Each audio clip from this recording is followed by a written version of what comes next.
Gaza Soccer Beach, Gaza Soccer Beach, le dernier club de football au bord de la corniche. Gaza Soccer Beach, Gaza Soccer Beach, entre ports de pêcheurs et hôtelleries de... Bonjour et bienvenue dans ce nouveau numéro du Nectar et pour cet épisode nous accueillons Wafa. Hello. Ça va ou quoi? Ça va et toi? Ouais, merci de fou d'être venu et en plus tu vas nous parler de Medine. Bah déjà merci pour l'invitation. Comme je te le disais en off, ça fait un moment que j'ai pas fait de contenu hors les miens. Donc je suis très contente de reprendre et puis de parler de Medine. C'est vrai. C'est un peu ma spécialité, on peut le dire. C'est un peu, tu manges du Medine matin, midi, soir, depuis le lycée, depuis la fac. C'est l'intraveineuse. Ouais, c'est ça. Une histoire assez particulière, mais tu vas pouvoir nous en parler un peu plus. Pour recontextualiser, je vais te reparler du concept. Je vais reparler du concept aux gens qui nous regardent. Le Nectar, c'est quoi? On prend un artiste avec toute sa discographie et on tente de faire l'album parfait, l'album idéal, l'album de légende, en gros son Nectar. Mais on va pas s'arrêter à une tracklist, playlist, best-of, on va pas appeler ça le best-of de Medine. Tu vas devoir trouver un titre. Il y aura des règles avec des featuring imposés. Il y aura une cover, il y aura un élément supplémentaire. J'ai chaud. Sur Medine, j'ai chaud. Sur Medine, j'ai chaud. Non, sur les autres et tout, on est là, on bombe le torse. Non, sur Medine, j'ai très chaud. Bah, c'est vrai que la discographie est quand même conséquente. Et surtout, Medine, il a toujours des albums qui ont une cohérence. Un début, une fin, une histoire et un fil conducteur. Donc se dire qu'on va proposer un album parfait qui serait meilleur que les siens, moi aussi j'ai chaud.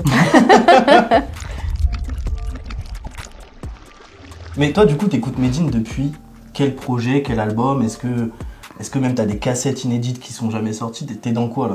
Alors cassette non, je suis pas aussi vieille. Mais moi aujourd'hui j'ai 34 ans. J'écoute Medine depuis le début en fait, depuis 2004. 2004 j'ai 14 ans, je suis au collège. Grande période du rap français indé mais à la fois mainstream. Alors, c'est un peu étrange mais en tout cas nous quand on écoutait du rap à cette époque-là on se posait pas forcément la question mais il y avait du rap à la télé, il y avait du rap à la radio. Les Psychiatres, Sniper, Tandem, etc. Je pense que j'ai dû découvrir peut-être l'album de La Boussole, donc le collectif dans lequel il était. Donc, il sort un album en 2004 qui s'appelle Le savoir est une arme. Déjà, c'est un titre qui me fait kiffer. Et il y a moyen que j'ai dû découvrir, il me semble qu'il y avait un clip, je dis pas de bêtises, donc il devait peut-être passer sur Zik ou un truc comme ça. J'ai pas une mémoire très super. Juste pour faire galérer le monteur, et là l'extrait du clip. Super. Petit frère, c'est les serpents qu'on dégoupille, l'honneur qu'on rapille et l'histoire qu'on oublie. Et puis je découvre à ce moment-là, et donc 2005 c'est ses premiers albums, mais je pense que c'est surtout ce qui me prend, c'est entre 2005 et 2008, Medine il est partout. Et je pense que j'ai dû surtout me prendre une claque avec le clip de Boulevard Auriol. Donc après la tragédie de 2005, lorsque des immeubles ont été incendiés et que des familles ont péri et que Medine a fait un clip et a fait un storytelling justement pour parler de ça. Et en vrai à cette époque-là, il n'y avait pas beaucoup de rappeurs qui faisaient ça. À raconter des histoires, à expliquer des choses. Et moi je découvre beaucoup d'histoires grâce à Medine à cette époque-là. C'est d'ailleurs grâce à lui que j'ai décidé de faire des études d'histoire. Ce que j'allais dire, quand j'ai creusé un petit peu ton pédigré, comme ça je dis, c'est vrai que tu disais que ta limite était à la fac d'histoire pour comprendre un peu les lyrics de Medine. Et ouais, je décide de faire de l'histoire parce que je savais pas trop quoi faire de ma vie tout simplement. Je me suis dit bah tiens au moins faire quelque chose qui me fait me réveiller le matin, aller apprendre des choses et puis advienne que pourra, on verra plus tard. Moi je t'ai connu à l'époque de la sauce sur OKLM. Il y a eu After Rap. Là aujourd'hui il y a Prose, t'as ta boîte d'édition avec Face Cachée. Et il y a plein de trucs avant. Tu m'as envoyé un Linkfire. Comme les artistes là, les Linkfire, un Linktree. Mais il faut faire le tri, il y a trop de trucs, il y a beaucoup et encore j'ai trié, je sais trier. En fait c'est un Linktree déjà qui regroupe les travaux dont je suis fière. Donc déjà les écrits, parce que moi j'ai commencé par là, j'ai commencé à écrire. J'ai commencé à écrire dans des magazines. Dans le magazine Five Style à l'époque, qui était un magazine gratuit contre la Fnac. Et en fait tous les mois j'allais le chercher, je me disais je veux faire ça de ma vie en fait. Et je découvrais plein de choses dans ce magazine. Et je me suis retrouvée à écrire dessus. J'ai écrit sur des petits blogs en même temps que ça. Ensuite, quand les magazines se sont terminés, j'ai créé un blog. J'ai travaillé un peu en tant qu'attachée de presse. J'ai travaillé sur des événements avec que des rappeurs indés. Beaucoup de choses, hein. Ouais, mais c'était juste la passion et c'est surtout les rencontres. T'es là, tu vas à un concert, tu rencontres des gens. Ah bah tiens, il y a un rappeur. Au début, tu ne sais pas trop qui c'est. Et puis, j'ai besoin d'une attachée de presse. Vas-y, je vais t'aider et tout. Et puis voilà, c'est comme ça qu'on se fait du réseau sans vouloir faire du réseau et je pense que c'est ça qui est beau. T'as même travaillé chez Dean Records, tu m'as dit. Ouais, j'ai travaillé chez Dean Records en 2018. Vraiment par hasard, l'ex-chef de projet qui était Julien Tollard à ce moment-là partait. Et en fait, moi, depuis que je suis ado, je vais au concert de Medine, mais je faisais des périples. J'habitais en 92, j'allais au fin fond du 93. Je crois que j'ai dû faire toutes les concerts d'Île-de-France de la tournée Arabian Panther, 2008. Et au bout d'un moment, ils me voyaient tout le temps là, les mecs, quoi. Et j'ai commencé, en fait, à connaître son équipe avant lui. Donc, j'ai connu Salsa, Alassane Konaté, qui aujourd'hui bosse chez Edier. J'ai connu Tiers-Monde, Brave, j'ai connu tout le monde. Au bout d'un moment, quand ils cherchaient quelqu'un, ils se sont dit il nous faut quelqu'un qui connaisse bien l'histoire de Dean Records, qui connaisse bien Medine. Petite anecdote, c'est j'ai commencé juste avant la polémique du Bataclan. Donc je suis rentrée dans le feu. Ah oui, t'étais direct en gestion de crise de la communication d'artistes, etc. Donc j'ai fait 2 belles opportunités avec Medine. Enfin 3 même, c'est qu'on est parti tourner le clip de Kill à Alger, ensemble. On est parti à la remise du prix Nobel de la paix à Oslo, pour le docteur Mukwege. Et on a fait le premier Zénith, donc c'est moi qui bossais à ce moment-là. Ce truc du Bataclan, la polémique, moi je trouve que c'est un moment très important limite dans la carrière de Medine, et je trouve que la réponse par le Zénith était une des plus belles que j'avais vues à ce niveau-là. J'étais en mode c'est fort, c'était très fort. Avec le morceau et tout, Bataclan et tout, qu'il y avait eu aussi dans les mêmes périodes et tout. On peut bosser dessus vraiment, encore une fois. C'est même plus un merci là qu'il faut. C'est 1000 merci. Aujourd'hui t'es sur Prose. Tu fais les podcasts Prose. C'est un peu, je dirais, le format un peu final. C'est un peu la consécration d'avoir un podcast d'interview avec un artiste pour parler de son écriture. Et puis surtout, à côté de ça, l'autre consécration, c'est de faire des bouquins sur le rap, mais pas que. Mais voilà, j'ai cofondé Face Cachée Édition il y a bientôt 10 ans. J'ai fait des études, merci, j'ai fait des études d'édition, donc après des études d'histoire. Et voilà, c'est une consécration pour moi qui ne savais pas parler français avant l'âge de 8-9 ans. C'est cool. Et puis au moins, on fait... On patrimonialise, c'est un mot que j'aime beaucoup. On grave sur le marbre, voilà, on grave dans le marbre des sujets qui nous ont fait grandir. Est-ce que tu as un petit top pour les gens qui veulent acheter certains bouquins issus de ta maison d'édition? Ouais, on peut faire un top rap. Comme ça, on est direct dans le bain. On a sorti l'autobiographie de Manuquet en 2020, donc Les Liens Sacrés, qui avait très très bien fonctionné, qu'on a réédité là, il y a quelques mois. On a fait le bouquin de Driver avec Ismaël Merigati, qui a aussi bien fonctionné. Très très bon livre, celui-là je l'ai lu pour le coup et j'ai grave kiffé. C'est gentil, merci à eux deux, et ils ont joué le jeu, on a défendu ce livre pendant 2 ans, donc c'est vraiment génial. Et puis récemment on vient de sortir l'autobiographie de Cynic. Voilà, il y a quelques rien que ça, mais rien que ça. Mais les éditions, moi c'est des trucs où vraiment vous faites un travail de fou, mais comme ça reste des travails de l'ombre, on n'a pas forcément toute la vision sur tout ça. Et merci pour tous les travaux en fait. Avec plaisir, merci à vous de nous lire. Tu nous cultives. Donne-moi les règles pour ce nectar. C'est ça. Ça fait des jours que je me triture l'esprit. Bon, là je peux te proposer soit 13 titres avec 2 feats, soit 15 titres avec 3 feats. Et t'as le droit à un bonus track à la fin, qui est en dehors de ton histoire, ton petit coup de cœur. La moyenne des albums de Medine, c'est 13. Donc j'étais partie un peu sur ça, et même sur 13, tu te dis, ah ouais, c'est court, et celui-là, et celui-là, et celui-là. Donc vu que tu me proposes 15, je vais dire 15. Voilà. Je sais pas quel feat je mets. Je vais mettre parce que je me rends compte que j'écoute très peu de feats de Medine en fait. Donc j'ai hâte surtout de voir les feats que toi tu vas mettre. Ouais, moi c'est une grande bataille. Mon rapport à Medine, pour au moins que tout le monde puisse situer aussi mon nectar, comment il va être, c'est que ce que je te disais, c'est que moi j'ai pas eu Medine entre 2005 et 2015 finalement, moi dans mes écoutes. J'écoutais du rap mais j'écoutais pas trop ce que proposait l'artiste, pour être totalement honnête. Aussi pour ça que j'ai chaud. Mais par contre j'ai beaucoup suivi les dernières années. Donc je pense que moi mon nectar il va un peu plus se situer sur les dernières années. Ne serait-ce que pour rester cohérent artistiquement en fait aussi, tout simplement dans les propositions de prod, dans les discours, etc. À partir de quel album? On est à partir de Des Mineurs ou après? On est entre Des Mineurs et Prosélyte. Ouais. Mais vraiment storyteller. Donc je vais te laisser travailler ton nectar. Allez, go. Allez, c'est parti.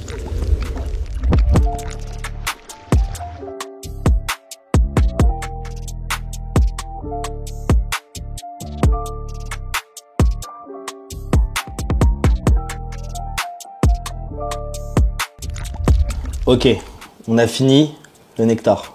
Est-ce que ça a été dur pour toi? Franchement, c'est pas un exercice évident. Ouais. Il faut se trouver un angle, s'y tenir, parce que si on n'a pas d'angle, on se perd parmi une dizaine d'albums, EP, mixtapes, etc. J'ai hâte quand même de voir le tien, parce que là, je suis fixée sur le mien. Mais... Ok, mais c'était quoi ton angle, ta DA, comme on aime le dire? Ma DA, déjà, c'est d'avoir une intro, Et le fil conducteur, c'est le Made in que j'aime, c'est-à-dire, comme il le dit dans Global, le Made in qui n'a pas voulu choisir entre le conscient et le hardcore. Ok. Donc j'ai surtout mis des morceaux où ça kick, en fait.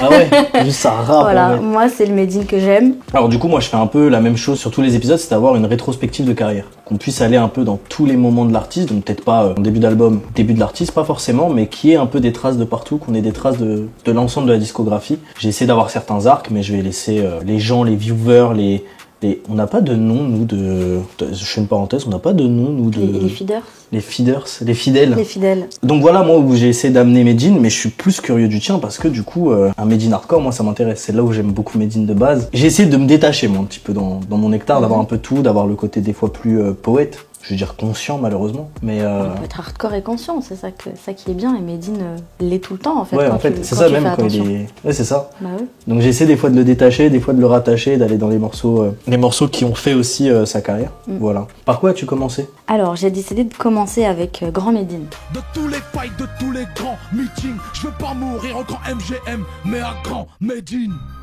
Alors c'était très dur de trouver une intro parce qu'il y a des super intros dans plein d'albums. Je peux penser à Bangerang. J'ai hésité avec FC, Grand Made in aussi. J'ai gardé Grand Made in parce que c'est l'intro de Des Mineurs. Donc un EP qui sort en 2015. Un EP vraiment sans filtre, qui moi me réconcilie avec Made in, qui m'avait un peu perdu en 2013 avec Protest Song et avec Ok. le passage chez Because. Ok. Il le dit lui-même, c'est son moins bon album, il s'était édulcoré, etc.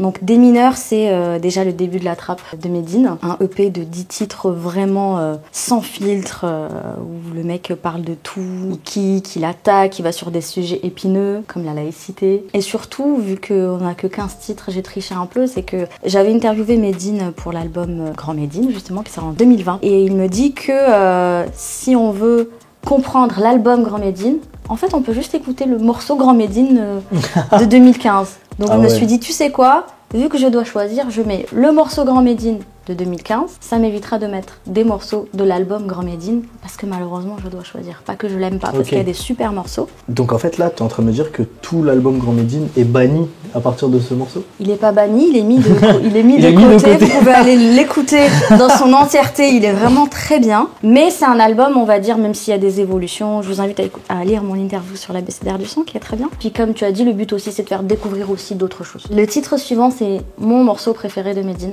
All time. All Time. Ok, c'est top 1 dès le deuxième morceau. Top 1, c'est mon top 1. Tu mets la prod, je rappe. C'est mon top 1.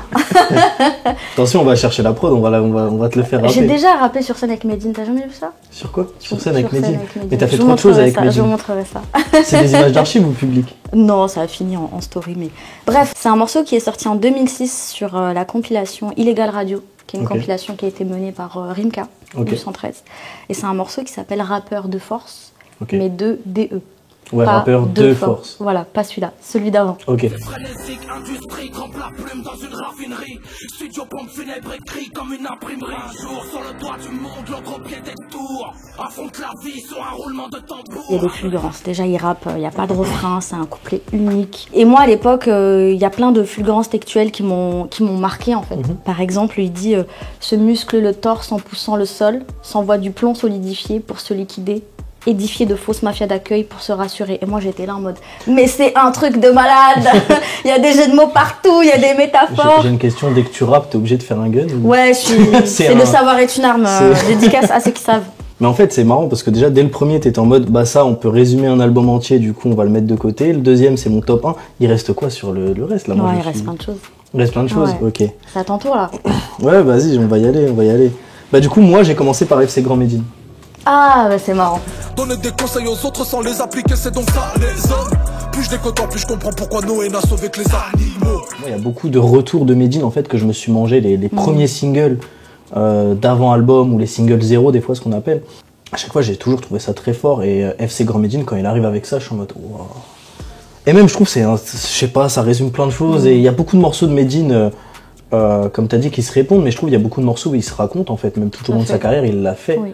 Même les jeux de mots avec Made in, Grand Made in, Made in France, etc., on en rigole un petit peu, mais Grand Made in. FC Grand Made in, ça donne envie d'aller dans la suite de l'album. C'est-à-dire, Ah, le deuxième single, faut que ça soit le single porteur. faut que ça stream tout de suite. Faut que ça stream. Faut que ça stream pour les playlists là quand je vais pitcher ça aux plateformes, faut vraiment qu'ils soient d'accord. J'ai enchaîné avec Kill de Booba. Ah, j'ai vraiment été gros feat tout de suite. J'ai mis le... T'as mis le paquet. Je fais des fautes d'orthographe, même à l'oral. J'ai des fous rires nerveux dans mon mémorial. Dans 150 mètres carrés habitables, je rappe pour casser leur structure pyramidale. Oh. Et surtout, je trouve que ça reste encore dans la nouvelle sonorité de Medine. Et là, je suis dans ce petit arc-là, où je me dis un nouvel auditeur de Medine, là, qui va découvrir l'album de Medine, il va pas être perdu en disant, ouais, ça date de quelle année? Il va être dans, c'est encore frais.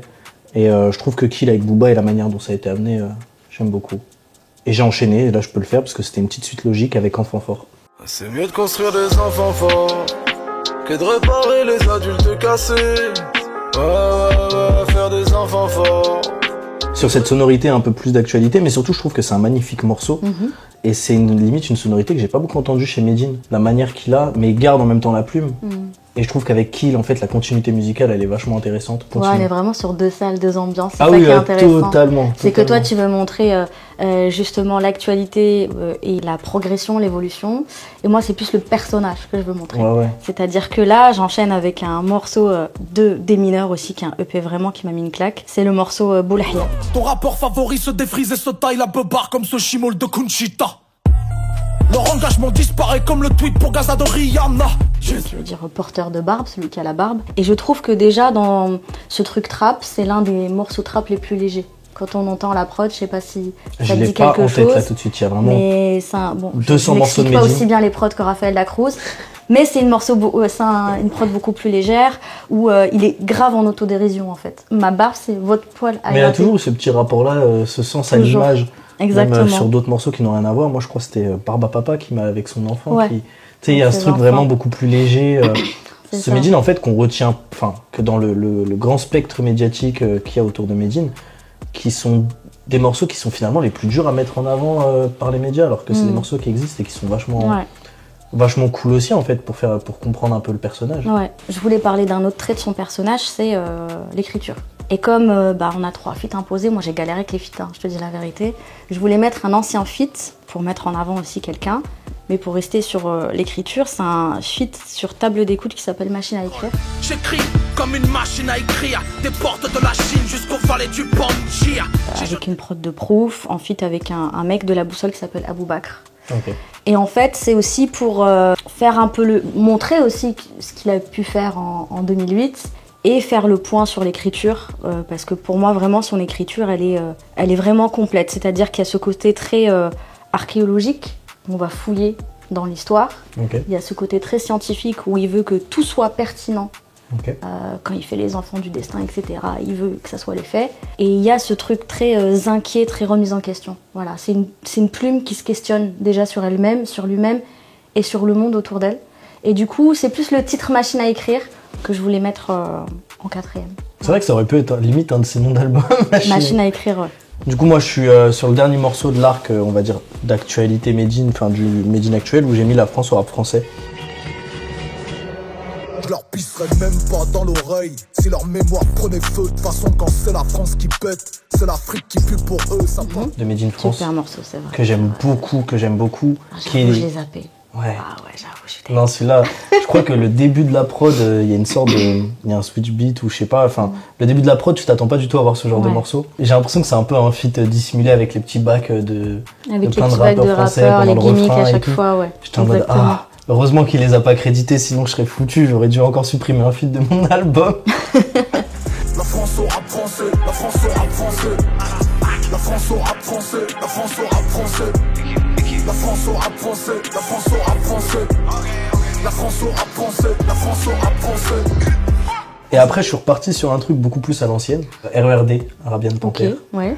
Commissariat d'Aubervilliers, déposition, c'est Marie Leblanc qui porte plainte pour agression contre une demi-douzaine de Méditerranéens sanguinaires maghrébins qui n'avaient rien de caucasien.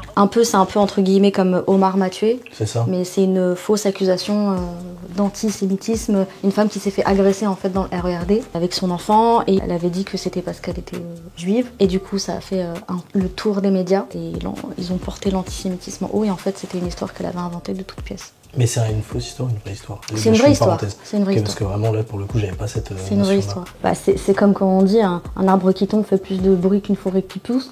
Et ben en fait c'est ça. Les fausses infos, elles font plus de bruit et quand elles sont démenties, elles font aucun bruit. Et en fait, moi, du coup, c'est là que je rentrais dans Stark de l'ancien Medine, du coup, RERD Arabian Panthère, avec ces histoires-là. J'ai enchaîné avec L'école de la vie. Ceux qui ne brisent pas ton dos te rend plus fort ton réseau si tu fournis l'effort. Remue la terre et l'épreuve se déterre. À l'école de la vie où tu mords la poussière. Qui est encore plus ancien, ouais, là, j'ai vraiment creusé. Septembre. 11 septembre, récit du 11e jour. À la réécoute, t'avais bien aimé L'école de la vie? Ouais, tu avais dit que t'avais. En fait, c'est vrai que les anciens morceaux de Medine, il y a eu un truc où j'essayais de trouver des morceaux qui vieillissaient plutôt bien musicalement. Et je l'ai enchaîné avec Poussière de guerre avec Lino. Lino, ok. Où tu t'enfonces, où tu montes. Poussière de guerre, poussière de passé révolu. Mais qu'on a mordu la poussière, les problèmes irrésolus. Parce que Lino. C'est parce que Lino, j'adore Lino. Et le morceau, je trouve que pour le coup, pareil, il vieillit pas mal. Qui est sur l'album Jihad du coup. Le plus grand combat est contre soi-même. J'avais peur de mal dire la phrase. Du coup, pour suivre cette progression de machine à écrire, j'ai continué sur 3 morceaux storytelling, on va dire. Okay. Parce que je pouvais pas ne pas mettre Un enfant du destin, par exemple. Donc mon 5e morceau, c'est Kunta Kinte. À 4 jours de pirogue de la côte de Gambie. Je trouve que Proof a fait un super travail, de truquiste aussi d'ailleurs. Et surtout parce que c'est l'un des enfants, le seul enfant du destin qui est tiré d'une histoire vraie, donc l'histoire de Kunta Kinte, esclave du XVIIIe siècle, si je dis pas de bêtises. J'ai beaucoup hésité avec Petit Cheval. Et surtout quand on se réécoute les enfants du destin, on se voit qu'il y a une mécanique d'écriture en fait. Il y a toujours au début une sorte de rêve, quelque chose qui plane, puis ensuite l'enfant se lève, se rend compte de la réalité des choses, et pour terminer, c'est l'attaque, c'est la fin, c'est la chute. Et en fait, dans Kunta Kinte, c'est archi bien écrit, même si on connaît la fin de l'histoire. On est tenu en haleine avec cette production. C'est un gros morceau, il dure 7 minutes, je crois. C'est ça. Ensuite, j'ai continué avec un autre storytelling qui m'a fait découvrir cette partie de l'histoire, c'était 17 octobre. Accoste à Marseille, port autonome. Si t'es fausse haine, un étranger parmi les autochtones. Moi, j'ai découvert grâce à Medine, donc l'histoire des Algériens jetés dans la Seine par la police parisienne. C'est quelque chose qu'on m'avait pas appris à l'école. Donc, on apprend à peu de gens à l'école. C'est ça. Et d'ailleurs, Medine, dans un manuel de terminale, il me semble, il y avait sur cette partie, il y a son texte pour que les gens puissent comprendre cette histoire. Et le 7e, pour arriver au même stade que toi, c'est pour moi le summum du storytelling, du morceau fleuve, c'est Djihad. Et le règne de l'homme suivit son cours, oubliant son seigneur, celui qui lui fit voir le jour, accumulant les erreurs et les défaites, espérant trouver son point de paradis par les conquêtes. Je pouvais pas mettre Djihad dans une playlist pour Medine, c'était pas possible. Je sais que c'est son album préféré. C'est l'album, il le dit souvent, où il a toujours été en pilote automatique. Il se rappelle même plus d'écriture, il l'a fait, il s'est lâché. C'est son album qui met en miroir face à des mineurs. Spontané, il a pris du plaisir, il est lui-même. Ben moi je rentre dans un nouvel arc mais là qui fait que 2 titres. J'ai enchaîné avec Gaza Soccer Beach. Ni stable ni gazon synthétique. Notre terrain c'est le sable fin de Palestine. Gaza Soccer Beach, Gaza Soccer Beach. Le dernier club de football au bord de la corniche. Ouais, j'ai hésité à le mettre, celui-là je l'ai enlevé à la dernière minute. Pour moi c'était évident, bon déjà avec toute l'actualité c'est très compliqué de pas en parler, de pas proposer les textes de Medine vis-à-vis de ces histoires-là. Morceau qu'il a fait aux Flammes. Récemment, un passage quand même qui a retenu l'attention de beaucoup de gens. Avec les noms des victimes. Exactement. Et en fait, c'est que moi je découvre le morceau en fait limite avec ce live-là. Je le connaissais pas parce que c'est vrai que c'est un morceau qui a 10 ans maintenant, à peu près 9-10 ans. C'est des mineurs, ouais. Et 2015. Et ma mère regarde Les Flammes avec moi pour l'anecdote et elle aimait rien. Et en fait, arrivée à ce truc-là, elle dit putain quel morceau et tout. Elle dit il est sorti. Je dis mais je sais pas, j'ai pas de souvenir. Et là on voit qu'il a 10 ans ensemble. Et même elle est choquée de ce truc-là. Après, c'est toujours ce truc de cette histoire qui date depuis 40, 50 ans. Finalement, c'est assez intemporel. Finalement, il a beau l'avoir fait il y a 10 ans, ça résonnait tellement d'actualité que je me devais en fait de le mettre et d'utiliser ça. Et du coup, j'utilise la version acoustique qu'il a sorti il y a pas longtemps pour le clin d'œil de son actualité. Que j'enchaîne avec du coup Enfant du destin, mais Daoud. Le bus m'emmène dans la ville d'Hébron, ancienne cité à la minorité d'Hébreux. Souffleur de verre pour le compte de mon oncle. Mon nom c'est Daoud, un arabe au regard ténébreux. C'est vraiment, j'ai l'impression d'avoir fait un grand storytelling là, tu vois. Je trouvais qu'il arrivait bien en termes de titrage après Poussière de guerre du coup. Et après le nouvel arc qui sera le jour où j'ai arrêté le rap, mais j'en parlerai après. Bah moi je clôt cette première partie avec Biopic.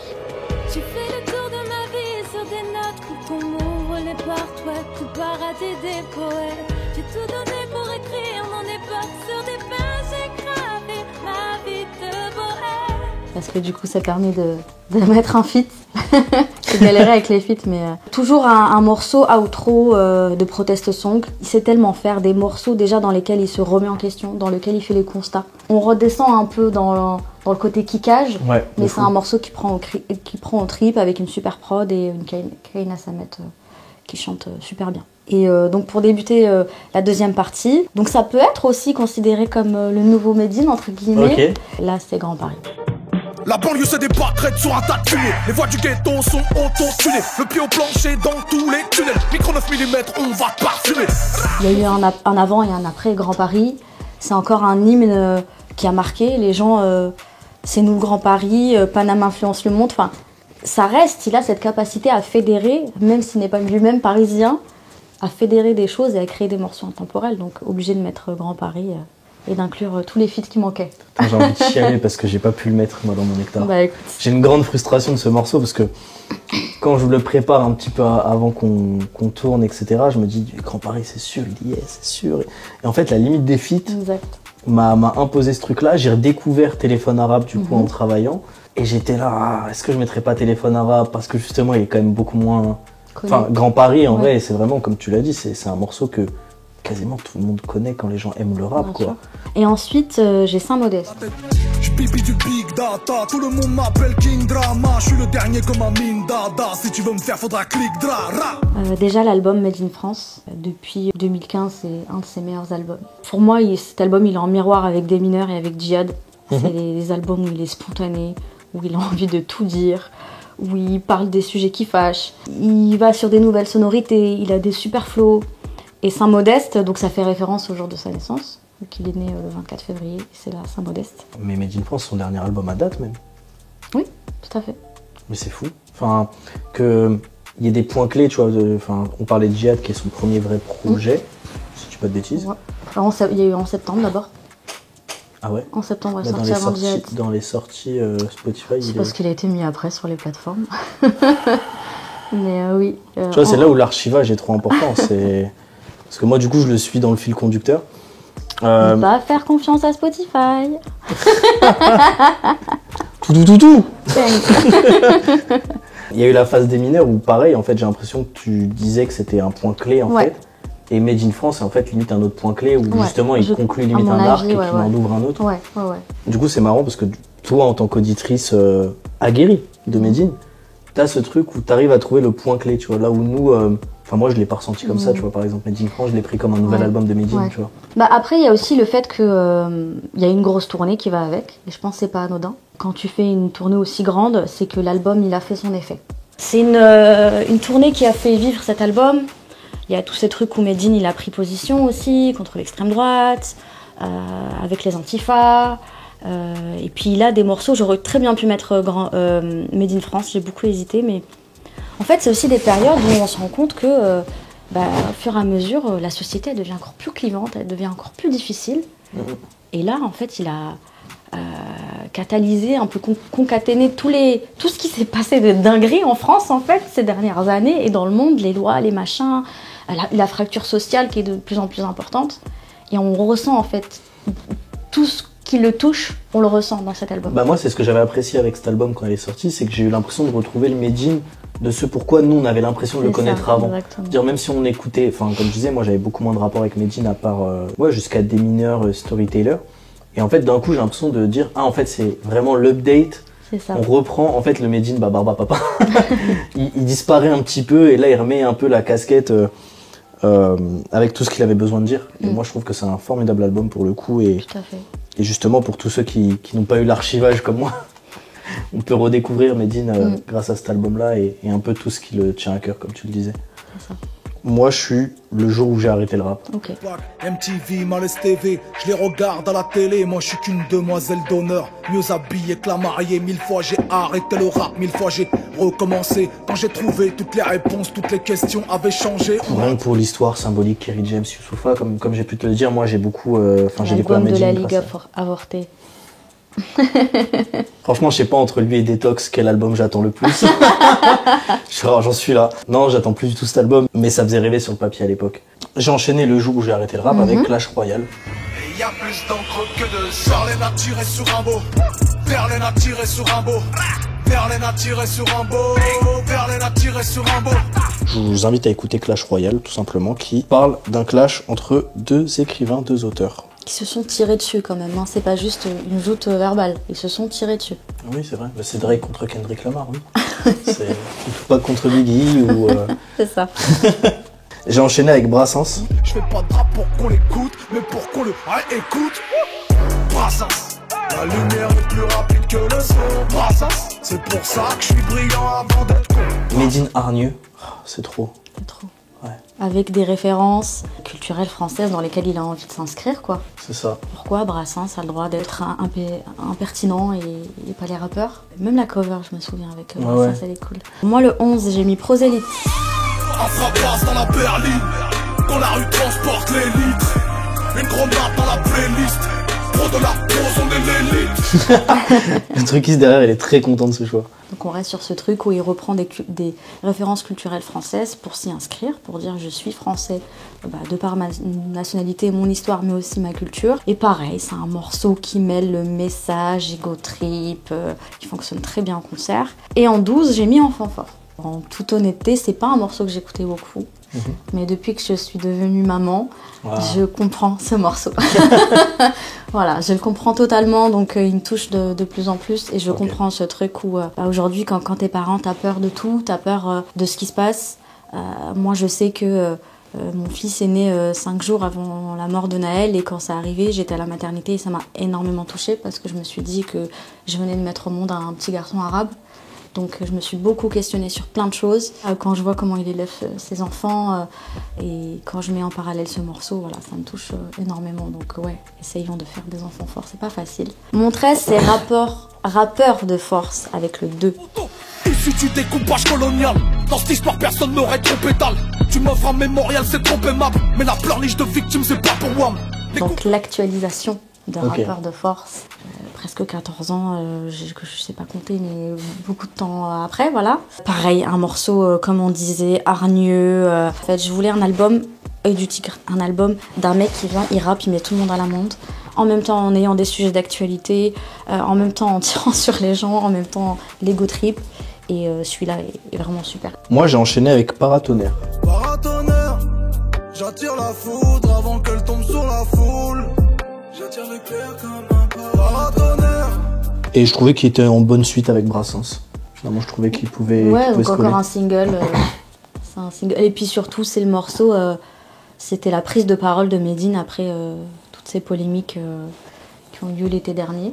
Donc le retour, c'était Paratonnerre. Et c'est vrai que c'est une très bonne image. Il s'attire les foudres et puis il essaie de les contenir. J'ai enchaîné avec Bataclan en fait. Ouais. Le Bataclan. Ce que je voulais faire, c'était le Bataclan.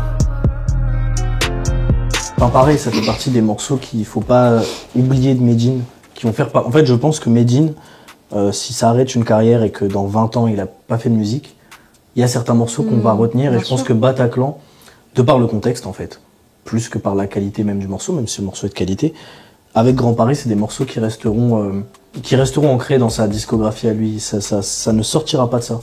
Du coup, moi, mon 14e, c'est un titre issu de Table d'écoute, Jeune vétéran.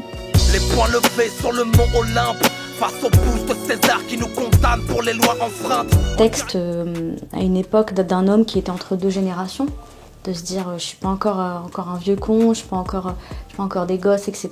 Mais j'ai vu beaucoup de choses, j'ai vécu beaucoup de choses, on m'a transmis beaucoup de choses, donc je suis un peu entre les deux. Voilà, c'est ça.